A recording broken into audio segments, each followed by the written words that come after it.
Now, of course, just like the positive real lemma, there is also a famous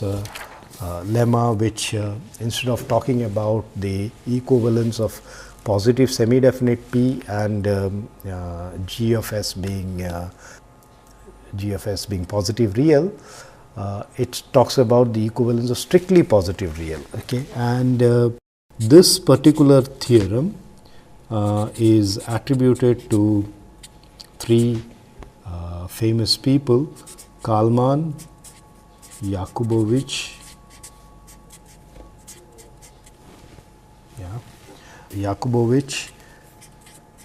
and Popov. So, this lemma is attributed to all three of them,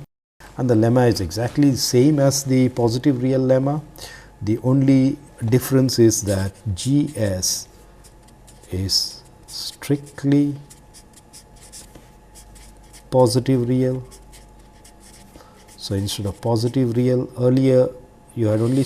positive real, now you have the additional strictly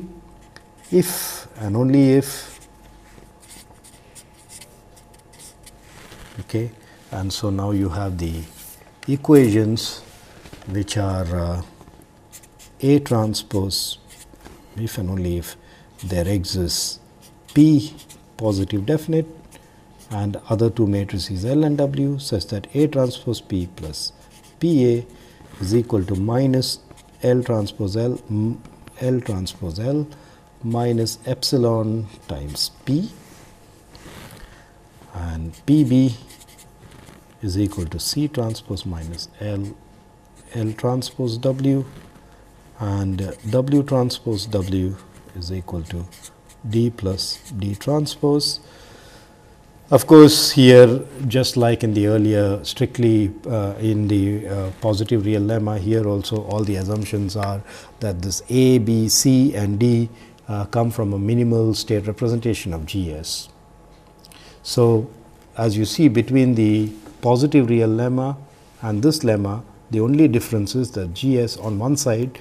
we are saying is strictly positive real, and on the other side in this Lyapunov equation, instead of A transpose A, P plus PA being equal to minus L transpose L, there is this additional epsilon P,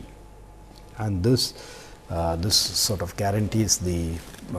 strictly positive real situation, and it guarantees the positive storage function.